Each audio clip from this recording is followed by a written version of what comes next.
Good evening everyone, welcome back to my channel. Welcome করতে ঘোরাতে আমি মহু, আমার আরেকটি নতুন ব্লগে সকল বন্ধুদের জানাই ওয়েলকাম। কেমন আছো তোমরা সবাই? আশা করি যে যেখানে আছো সবাই সুস্থ আছো, ভালো আছো বলে আল্লাহর কৃপায়।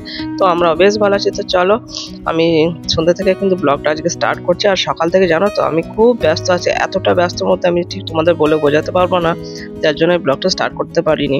তো এখন আমি কিচেনে ঢুকবো, আর কিচেনে খাবার দাবারতে কিছু বানাতে হবে। আর কি বলতো, যেটা হয় আর কি, কিচেনে না ঢুকলে তো খাবার দাবার হবে না, তো খেতে তো হবে। তো চলো, আই হোপ ব্লগটা তোমাদের ভালো লাগবে, সবাই সাথে থাকো, সঙ্গে থাকো।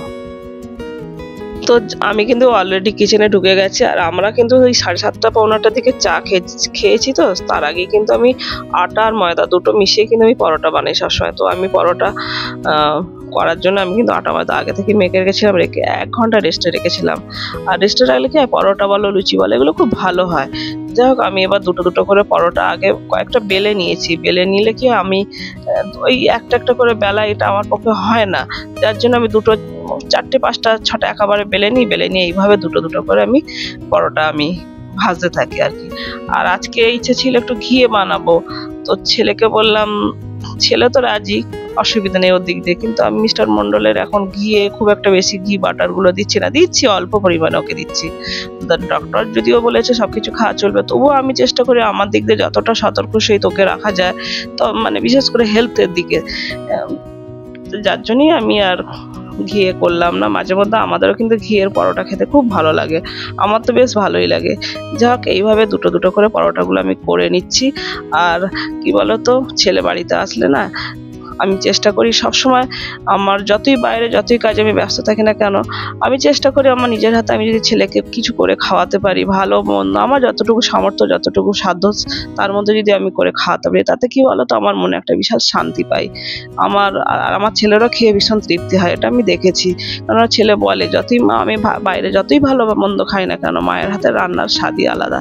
আর এটা কিন্তু আমিও আজ পর্যন্ত ফিলিংস করি। আমি যখন বাড়িতে যাই, আমার মা বাবাদের কিন্তু রান্নার লোক আছে, কিন্তু তারপরও আমি গেলে কিন্তু আমার মা একটু হলেও যে রান্নাঘরে ছুটে যায়, গিয়ে কি করে আমার জন্য টুকটাক কিছু না কিছু বানায়। তো সত্যি কথা, আমরা সেটা ফিলিংস করছি আমার সন্তানদের উপর দিয়ে, যে সত্যি কথা আমার ছেলে যখন বলে না, মা তোমার হাতে রান্না খেয়ে আমি শান্তি পাই, তখন আমি আমার মায়ের কথা সবসময় মনে পড়ে যায়। আজ আমার মার বয়স হয়েছে ঠিকই, মা অসুস্থ, খুব একটা ভালো নেই শরীর স্বাস্থ্যের দিকে, যা হয় আর কি বয়স হলে। তো আমার মায়ের কথা মনেও পড়ে যায়, ভালো লাগে না, অনেকদিন যেতেও পারি না বাবা মাকে দেখতে, বা মাঝে গিয়েছিলাম একটু দেখতে, বাবার শরীরটা একটু খারাপ হয়েছিল। যাই হোক, এইভাবে পরোটাগুলো বানিয়ে নিলাম। আর বন্ধুরা, তোমাদের কাছে শেয়ার করছি, কেননা তোমরাই তোমার বন্ধু, তোমাদের কাছে শেয়ার করবো না তো কোথায় শেয়ার করবো বলো? হ্যাঁ, আমার কিছু কলিগ আছে, তাদের কাছে আমি শেয়ার করি যদিও, তো সব কিছু সব জায়গায় আবার বলি না, কিছু কিছু তোমাদের কাছে শেয়ার করি, আবার কিছু কিছু তাদের কাছে শেয়ার করি। যাক, সব মিলেমিশে এইভাবেই আমি ভিডিও তোমাদের কাছে শেয়ার করছি, আমার লাইফস্টাইল যেটা হয় আমি সেটাই তোমাদের কাছে শেয়ার করি। যাক, পরোটাগুলো এইভাবে কিন্তু আমি বানিয়ে নিচ্ছি। আর আমার পরোটা হয়ে গেলে পরে কি হয়, আর হ্যাঁ, আমার মটনটা আমার কিন্তু করা আছে, আমার মটন কিন্তু করতে লাগবে না। আর মটন আর পরোটা এটাই আজকে রাতের ডিনার মেনু রাখবো। তো পরোটাগুলো কিন্তু আমার অলরেডি সব বানিয়ে নিয়েছি। এরপর কিন্তু আমি মাইক্রোওভেনে মটনটাকে আমি গরম করে নেবো। আর এই মাইক্রোওভেনটা জানো তো আমার প্রায় 10 বছরের বেশি হয়ে গেছে, আর সার্ভিসটা এতটাই ভালো দিচ্ছে না, বলার মতো না। গোদরেজ কোম্পানি যদিও, আর আগেকার অনেক জিনিসই কিন্তু সত্যি কথা, ইলেকট্রনিক জিনিস অনেকটাই ভালো, আমি এটা দেখেছি। কারণ আমার আগের ফ্রিজ, আগের সব কিছু কিন্তু এখনও চলছে, তবে ফ্রিজটা আমি রিসেন্টলি বছর 4 হলো নিয়েছি আবার নতুন।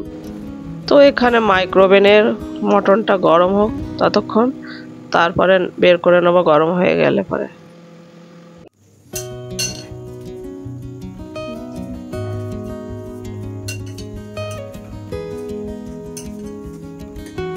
বসে গেল, বস বস বস বসে গেল।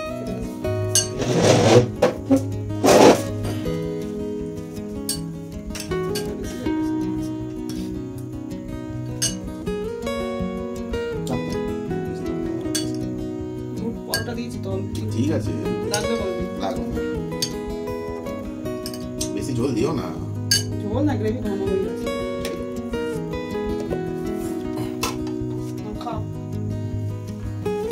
মটন আর পরোটা ওকে দিয়ে দিলাম আজকে, কেননা ওর শরীরটা একটু হালকা হালকা জ্বর বাচ্চা, না খেয়ে একটু পরে খাচ্ছি।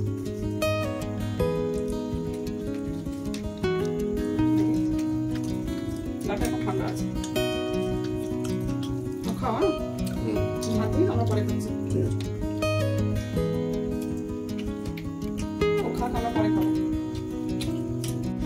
আমরা খেতে পারতে খেতে বসে যাবো।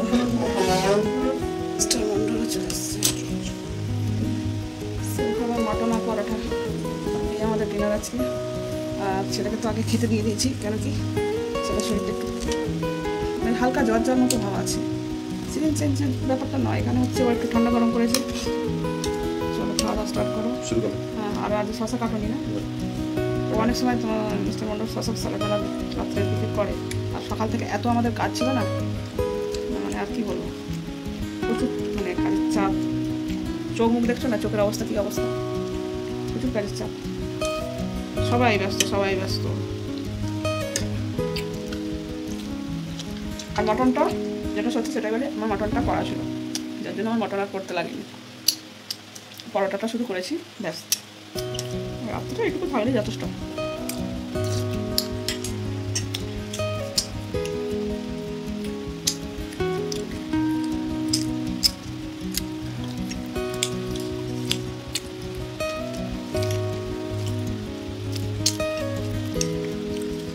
লুচি করবো ভেবেছিলাম, সেটা লুচি পরোটা এগুলো বেশি ভালোবাসে, তাই ভাবলাম না, ও নিজেই করলো, লুচি করতে লাগবে না, পরোটা করা, বেশি করতে গেলে খাওয়া না খাওয়াই ভালো, কিন্তু একটা সময় খেয়েও নেয়।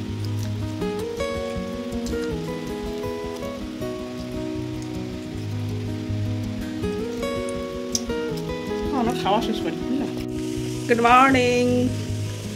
আমি ব্লগটা কিন্তু কন্টিনিউ করছি, তোমরা কিন্তু সাথে থেকো। আজ মিস্টার মন্ডল সকালে সবাই কিন্তু উঠে গেছে, সবাই ফ্রেশ হয়ে গেছে। সুপ্রভাত। যাক, আর ছেলে বাথরুমে আছে, ছেলে আবার আজকে তো ছেলে, আমি আর মিস্টার মন্ডল তিনজনে কিন্তু বেরোবো। মর্নিংয়ে খুব তাড়া আছে আমাদের, আর আমরা কিন্তু চাটা খেয়ে বেরোবো। ব্রেকফাস্ট করার আমাদের হাতে কিন্তু সে সময়টা আজকে নেই। অন্য সময় আমরা বেশিরভাগই চেষ্টা করি বাইরে বেরোনোর, বিশেষ কাজের জন্য যখন যাই, তো সেটা চাটা খাই, ছাড়া ব্রেকফাস্টও করি। কিন্তু আজকে ব্রেকফাস্ট আর করা হবে না, বাইরে কোনো জায়গায় ব্রেকফাস্ট করে নেব। তো আর ছেলে তো ফ্রেশ হচ্ছে, আর ওকে বলেছি তুই তাড়াতাড়ি রেডি হয়ে নে। আর আমি চা খেয়ে কিন্তু আমিও রেডি হয়ে যাব, মিস্টার মন্ডলও রেডি হয়ে যাবে। ভাই আমরা কিন্তু আমাদের কাজের উদ্দেশ্যে আমরা বেরিয়ে যাব, আর কিছু করার তো নেই। এইভাবে আমাদের অনেক সময় আমাদের রান্না বান্নাও হয় না, আবার অনেক সময় ব্রেকফাস্টও হয় না। কি করব, এইভাবেই চলতে হয়। যখন যেমন তখন সেইভাবেই জীবনকে কাটাতে হয়, চলতে হয়। আর সবকিছু যদি মানিয়ে না চলতে পারি, তাহলে আমি কোনো কাজ করতে পারবো না, আমরা কেউ কোনো কাজ করতে পারবো না। এটাই হচ্ছে নিয়ম। যাক, আমাদের চা হয়ে গেছে, চা এখন নিয়ে গিয়ে টেবিলে বসে খাবো। তো ভিডিওটি কিন্তু আর টানছি না, ভিডিওটি এখানেই এন্ড করছি। আমার ভিডিও যদি তোমাদের ভালো লাগে, প্লিজ একটা like, comment, share and subscribe করে আমার পাশে থেকো। পাশে থাকা বেল বাটনটি অবশ্যই প্রেস করো। আমি যখন নতুন ভিডিও নিয়ে আসবো, সবার আগে আসবে তোমাদের কাছে নোটিফিকেশন। যেখানে আছে সব সুস্থ থেকো, ভালো থেকো, বলে না তার কি love you all, take care, tata. পরবর্তীতে দেখা হচ্ছে নেক্সট ভিডিওতে।